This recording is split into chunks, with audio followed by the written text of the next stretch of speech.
Just how weird of a year has it been for the Boston Bruins? Plus, what do the Wild need to do in order to come away with a win in Boston tonight? We ask Spoke Z that and more today on Locked on Wild.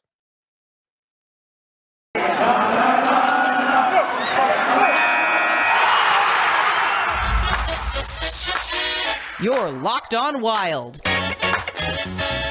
Your daily podcast on the Minnesota Wild. Part of the Locked On Podcast Network. Your team every day.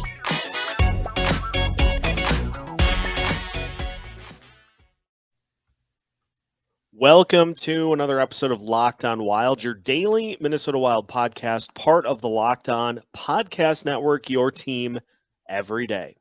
Thank you for making Locked on Wild your first listen every day. And just as a reminder, Locked on Wild is free. Locked on Wild is available everywhere, and it's available anytime you want to listen.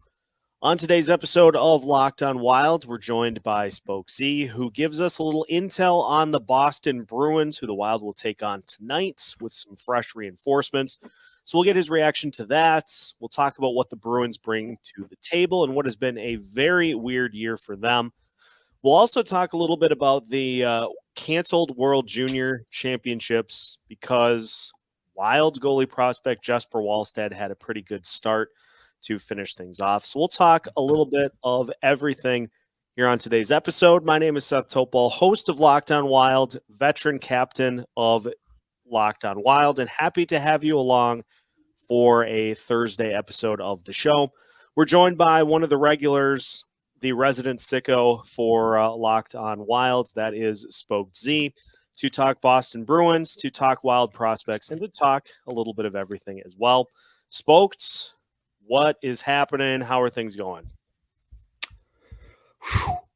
The biggest 24 hours of my life coming, and I'm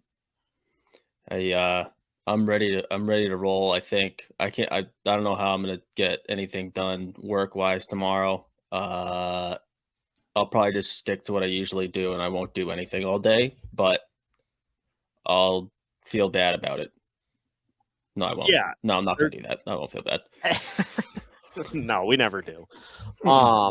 Pretty big game coming up between the Wild and the Bruins. Big for the Wild because we'll see a couple of new faces for this team that people have been clamoring for all season. And it's the first game since the Winter Classic, so just another opportunity for the Wild to try to get back on track after COVID has kind of slowed things down here over the last 3 weeks. So obviously, with all the news happening over the last couple of days, Marco Rossi and Matt Boldy joining the Wild in Boston to take on the Bruins. Spoked. Which one are you more excited to see? Are you excited to just see both of them? What's your reaction to us finally getting a chance to see the two guys who were just lighting it up down in Iowa? Well, I mean, it's definitely both. But just from like you can't even really say storyline perspective because, I mean, Boldy makes his debut in his hometown in Boston after those two injuries this year that it just seemed like for whatever reason, the odds were just stacked against him. But I would have to say Marco Rossi just because it's essentially been a year to the day that he was diagnosed and with myocarditis and missed an entire year of hockey. And the fact that, he misses all that time, gets sent to Iowa. And if he was upset about it, you couldn't tell because he's just been lighting it up since probably 2 games in. The fact that he's going to come back and make his NHL debut a year after all that and after the year he's had, it's hard to not have him be like that storyline for me personally, but I am excited to see those two and Connor Dewar in person for the first time. So that's going to be awesome. Yeah, you're going to get a chance to go, which I'm super jealous of, but it's cool too, because as Dean Evison mentioned, these at least Rossi and Boldy are going to help out on the power play. And so it's not going to be a situation like it was with Adam Beckman, his first time up, where you're playing on the fourth line and you're filling a spot, but you're not necessarily being asked to do a whole lot. It seems as though the training wheels are going to be out the window, and these guys are going to be, they're going to be playing some prominent roles for as long as they're up, which hopefully is going to be the rest of the year. But time remains to be seen on that. But it'll be nice to see the full showcase of what they are able to do.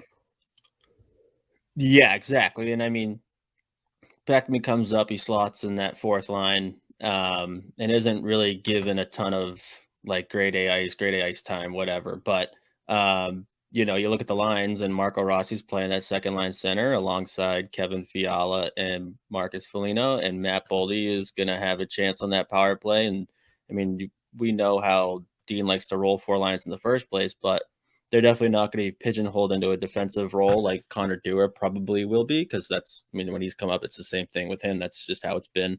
But even him with those injuries now, with Bugstad out, Rask getting waived, and then really that fourth line, you've got like Pitlick and Sturm there. So it's going to be interesting to see how they roll those four. But they're definitely going to be relied on heavily. They're not just in the lineup just to throw them in. They're in there to make a difference. And I would expect that Everson's going to put them in a spot in the game where they can, because they are that good. And I think they'll do great. I think they're going to play great. I think they're going to be really effective, and I think people are going to love it. Yeah, I am fully with you there. Do you think we see them for just the cup of coffee? I know you get, I think it's 7 games before you get your contract started when you first come up to the NHL level. Do you think they're here for the rest of the year? Do you think we see them until the injuries start to subside and then they get sent back down?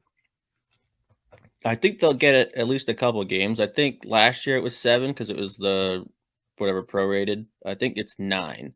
So they have 9 games, and then if they don't play in 9 NHL games and that contract slides again, I know at least Rossi's does.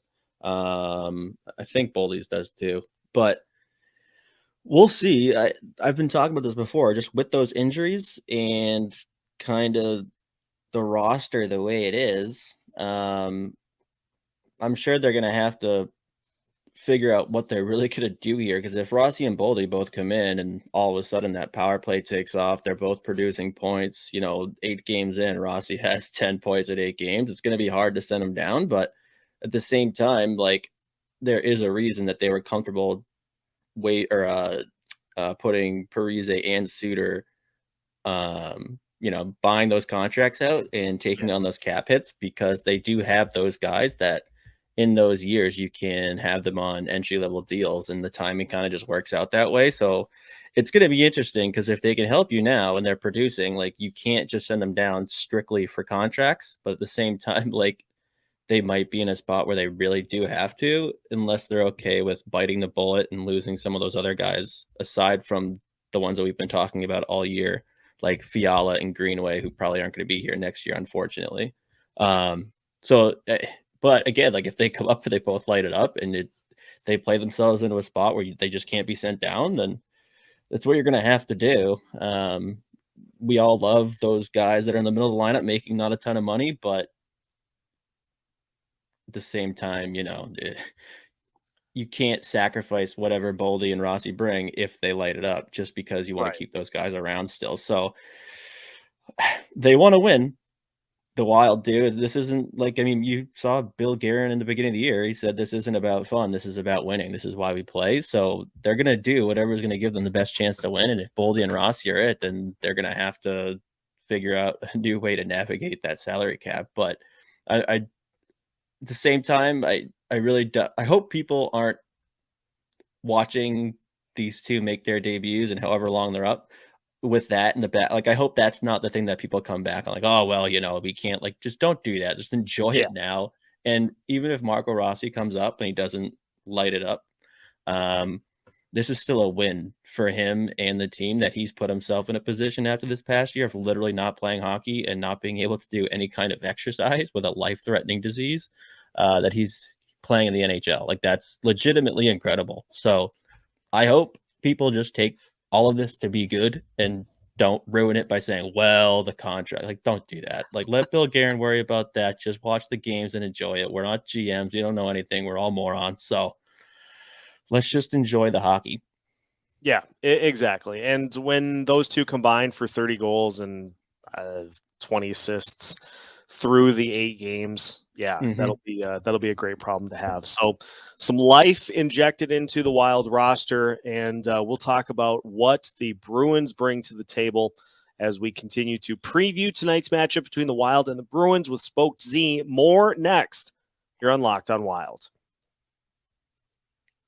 Continuing today's episode of Locked on Wild, and again, thank you for making Locked on Wild your first listen every day. Seth Topol joined by Spoked Z, and Spoked Boston is the opponent for the Wild, and a chance for you, as mentioned, to go to the game in person. The Bruins, as you were telling me before we started recording, have had a bizarre season.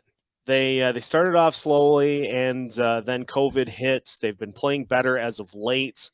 But what has been the biggest? What has been the biggest thing you associate with Boston Bruins hockey as we get set to embark into 2022?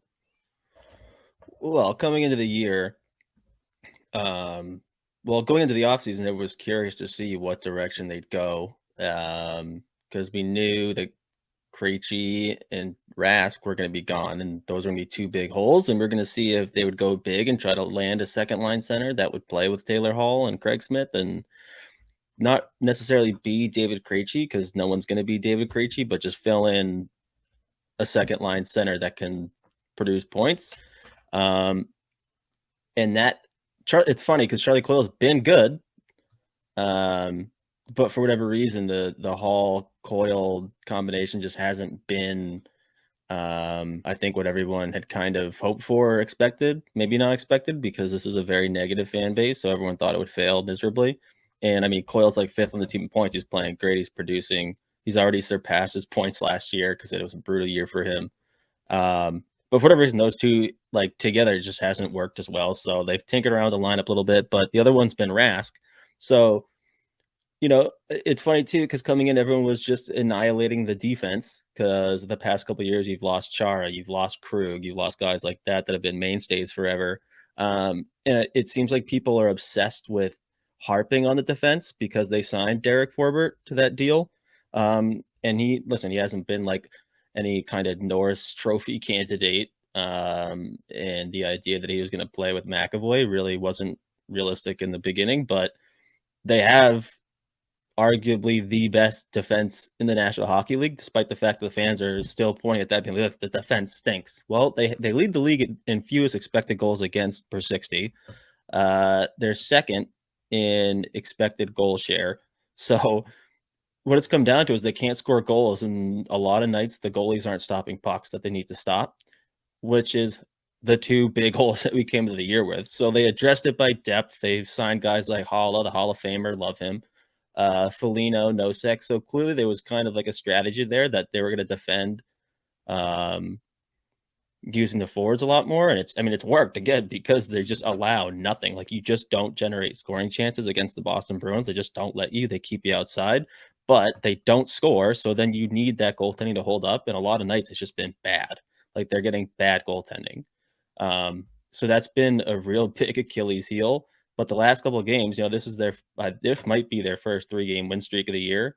But they're getting scoring outside of that first line. The past couple of games, the fourth and third line have scored all the goals. So we'll see now, because David Pastrnak just scored last night, his first since November, which is very weird. They took him off that first line, so he's been playing with Taylor Hall and actually Eric Holla, and it's been good. But right now they're getting hot at the right time, so it's going to be an interesting. The matchup here is interesting because Minnesota's been trending down, but they're going to have guys like Rossi, Boldy, Dewar, Brodeen will be back. You lose Talbot, and the Bruins have started to trend up a little bit, but they've just been so inconsistent. So it has been a weird year where, like, it seems like you can't have 3 good days in a row. Like, we haven't gone 3 good days without some like horrible news. So like Thomas Nosek gets a 2-game point streak, and today he's thrown in COVID protocol. Oof. So it's just like, and there's another thing, and then someone gets hurt. So they haven't really even had their full lineup once this year. So it's been weird. It's just been a brutal year where everything that could possibly go wrong goes wrong, and they're not getting the results that like especially if you go by like underlying numbers. They should be winning a lot of games, and they can't. But we'll see. They're starting to score, and this is going to be a good test because I think, it feels like Minnesota's due for a big game. And they have a lot of things kind of going right for them in terms of like positive energy with those new guys coming in, injecting some fresh blood. So it's going to be a very interesting matchup, but that's kind of been the story of Boston's season. So we'll see what happens, I guess. Yeah, I'm really fascinated for this game because Kaapo in net for the Wild, and people are hoping that Talbot will be back soon, but we don't know when he will be back.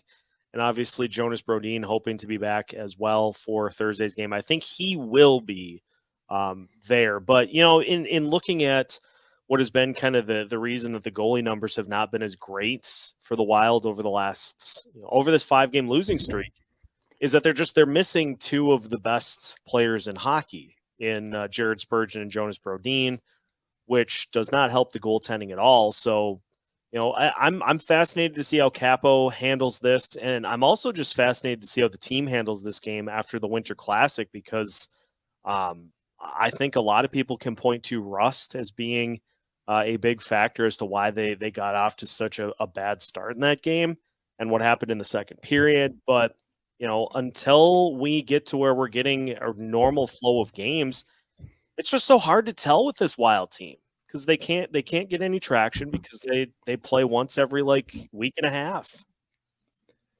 Yeah, and it sucks too because this like what are they 0-4-1 the last 5 games, and that was after an 8-game win streak.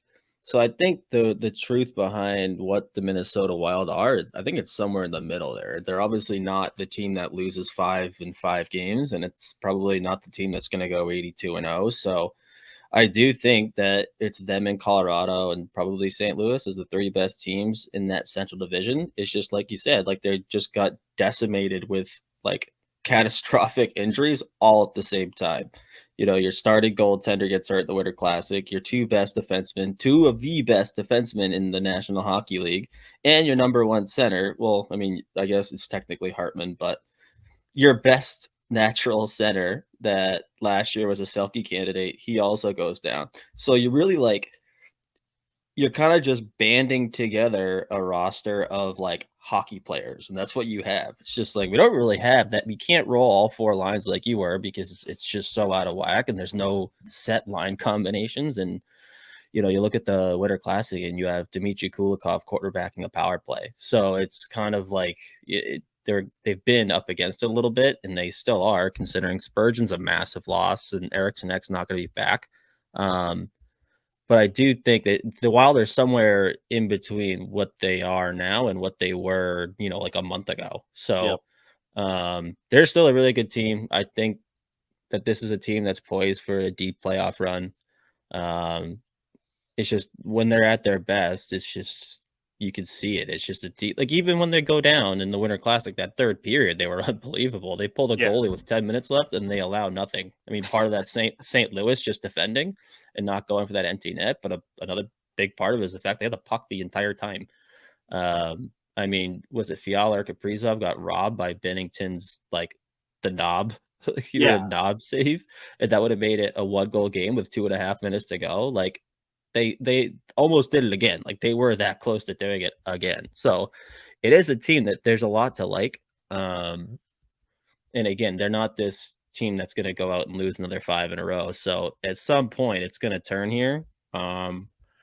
Boston's a tough place to play, but at the same time, like you have a lot of things, like I said, you have a lot of good energy coming into it in the first place. And it's a proud team that hates losing. And I'm pretty sure they're probably pretty sick of losing.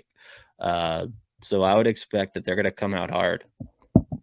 And we'll see what happens. Should be a great game, but we will finish today's episode by talking a little World Juniors because I have a theory that the entire tournament was canceled because Jesper Wallstedt just had like the nobody's going to do better than this performance. So we'll talk a little bit of that to wrap things up today with Spoke Z after this here on Locked On Wild.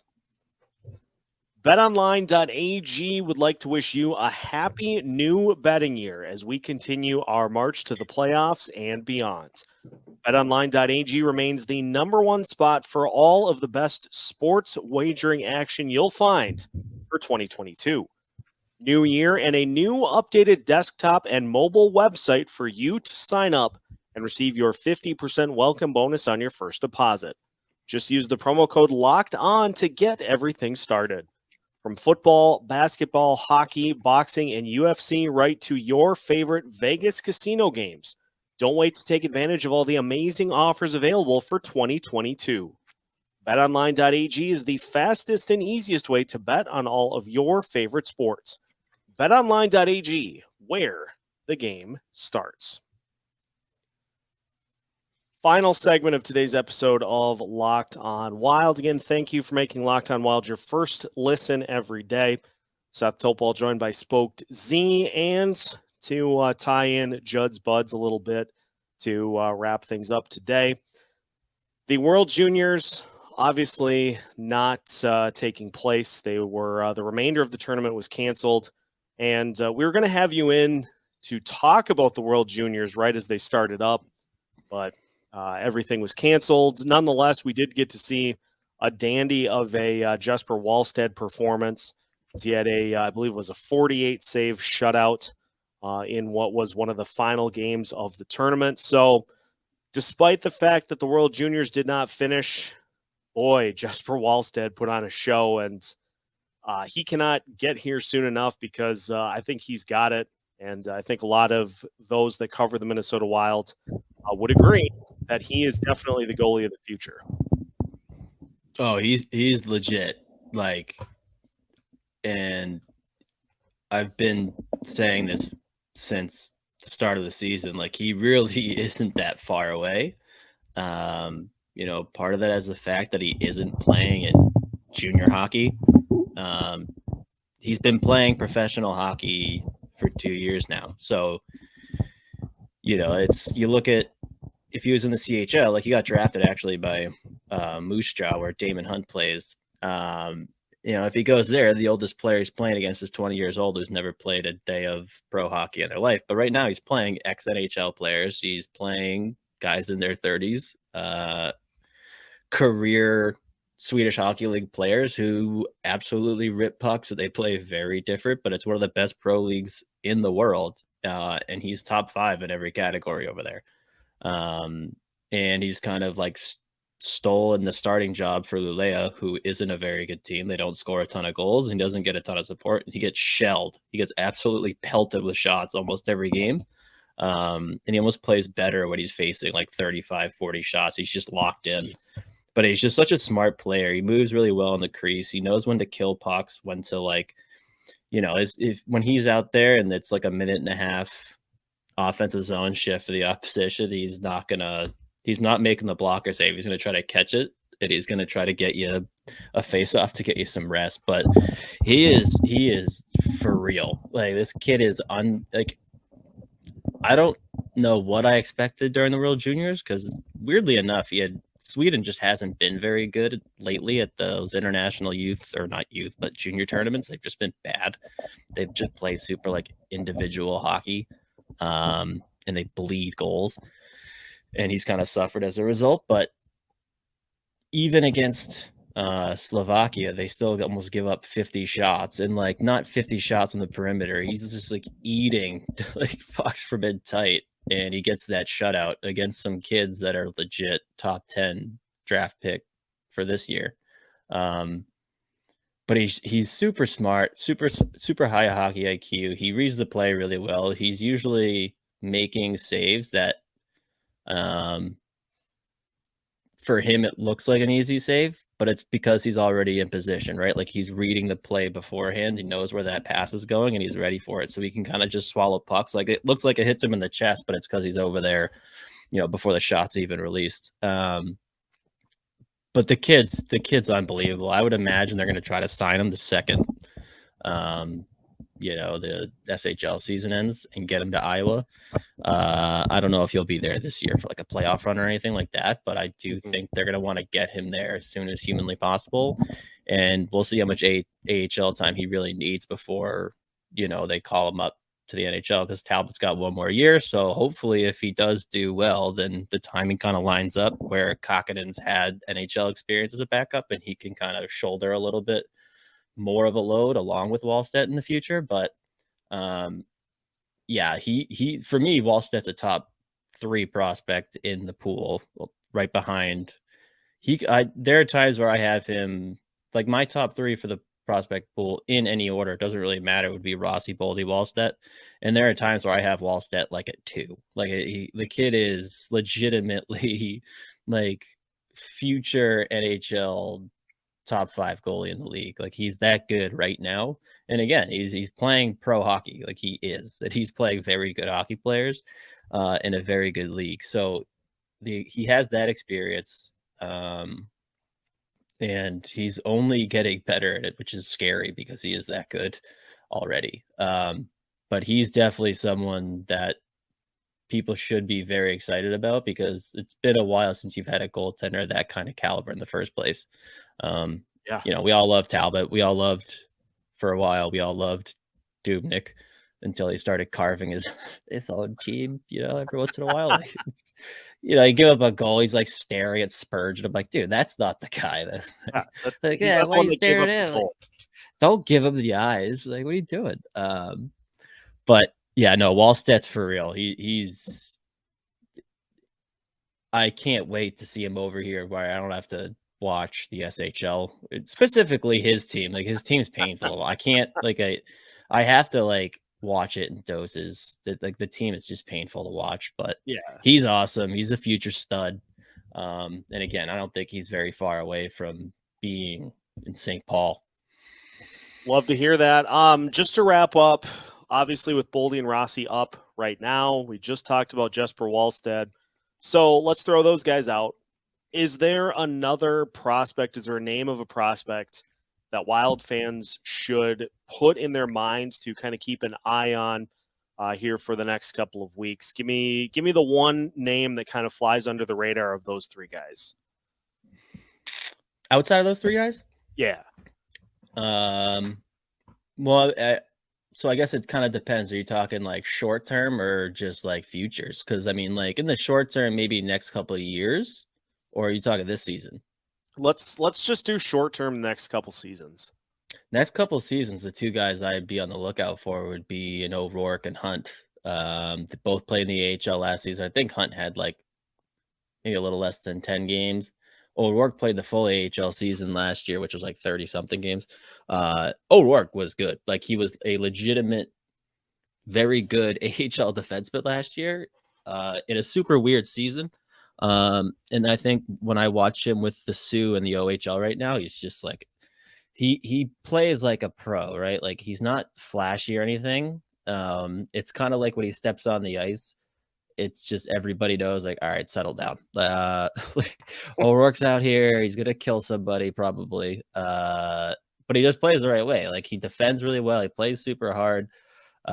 He's a captain of the Sioux. He plays the right way. And it's not flashy, but again, a lot of times it's like there'll be a forward trying to take him wide and doesn't work. He hits him, takes the puck away, takes it behind his net. He's got 2 forecheckers coming after him. All of a sudden he fires a puck up the ice. Clean breakout, no problem, get off the ice. But he kind of just does everything really well. He's not someone that's going to come to the NHL and put up Spurgeon-like offensive production, but he's going to be a very effective defensive defenseman. I mean, he went in that second round the same year that they got Rossi and Kuznetsov. And I mean, even in that draft, you go through and you read through some of those draft reports, and he was in, he was one of the best defensive rated defensemen in that draft in the first place. So he's a guy I definitely keep my eye on. I think he'll be in Iowa next season and he'll be challenging to make his way up. And Damon Hunt is just a lot of fun. As far as guys that are close to being ready that aren't like in the AHL yet or whatever, I'd say O'Rourke and Hunt are my 2 that are like right there. Hunt's a lot of fun. He is an interesting human being. Everything he does is just electric on the ice. He does everything pretty well. Sometimes it's just like he's a little bit too wild, so Yeah. he's just getting a little too rambunctious down there playing junior hockey. He's like, I'm gonna get the puck and either just walk everybody, or I'm gonna go up the ice. All of a sudden, he turns himself into a forward, so he's like behind the other team's net. Somehow ends up with the puck on his stick again. Score goals. He has an absolute bomb of a slap shot. He skates really well. I'd say everything he does is like explosive. Even when he's like changing directions when he's skating, like when he goes to skate backwards, he like jumps in the air. It's fascinating. Oh my And God. like, he's just like he's like flying up and down the ice. But he definitely needs to like control the game a little bit, so the AHL will be good in that regard. Because a lot of stuff he does now that works, that gets him points, probably won't work in pro hockey. But he's a ton of fun. He not afraid to fight, very physical. Good skater, moves the puck well. He's got offense, so he kind of does a little bit of everything. Again, it's just like learning like when to like reel it in every once in a while. It's going to be key for him. But those are two guys that over the next couple of years that people should definitely have their eyes out for. But they are very fun to watch. Well, David Hunt's very fun to watch. O'Rourke's like funny to watch because it's like, again, it's not flashy, but he's gonna like kill someone, but then he just plays a really smart game. Like he just does everything really well. And then I'll throw one long term that's quickly become my favorite prospect to watch. It's a long term project, so you're looking at maybe 4 years, maybe 5. But Okay. Kyle Masters, this Ooh. kid is unbelievable. I was talking about it that last episode of the podcast. He just had his best week of hockey I've ever watched him play, not watch. He wasn't watching himself. He had an assist. So he hasn't put up a ton of points. He won't. He's not a guy that's going to put up a ton of points. But he's got a 3-game point streak right now with 3 assists. But one of the assists, he was trying the Michigan. He was going for the Michigan goal, and he just missed. It like hit the goalie's shoulder, and then they tapped the rebound in. So we got the assist. But it was just like, first of all, what is this kid doing behind the net? He's never up there. But then he goes to the Michigan and pulls it off. It was if he scored, I would have lost my mind. You never would have seen me again. But he's so good, man. Like he's a very fun player to watch. Again, the offensive production isn't necessarily there, but there are a lot of people that had him rated probably 2nd round, and the Wild get him late in the 4th. So just another A+ pick from Judd Brackett. I do think this kid's he has potential to make it and be a very effective player in the NHL. And he's quickly become my favorite project that they have in their system. So I would definitely, I pump the kids' tires like every other day. So if people want to see anything from him, I have 4 different games that I was just like, I have to clip every single one of his shifts. So I have 4 games saved on my computer of every single one of his shifts. But he's for real. He's such a good player. And that's long-term, someone that people should have on their radar at least. Sweet. Well, that is the host of Judd's Buds as part of the Soda Pod. You can listen every week for the latest episode in which Spoke does a full roundup of Minnesota Wild prospects at every level. So make sure to check that out. You can follow him on Twitter as well at SpokeZ for, as mentioned, highlights and just general sickoness. So make sure to give Spoke to follow on Twitter. And that is going to wrap up today's episode. So now that your first listen is done, make sure to head over to Locked On Bets, your daily one-stop shop for all of your gambling needs. Locked On Bets is hosted by your boy Q with expert analysis and insight from Lee Sterling. Locked On Bets is free and available on all podcast platforms, just like Locked On Wild. We are available everywhere you listen, anytime you want to listen. So make sure to check us out, as well as our social media platforms, Facebook, Twitter, Instagram, YouTube, keeping you up to date on all things Minnesota Wild all throughout the week. If a puck drops in the state of hockey, Locked On Wild has you covered with new episodes every Monday through Friday as parts of the Locked On Podcast Network.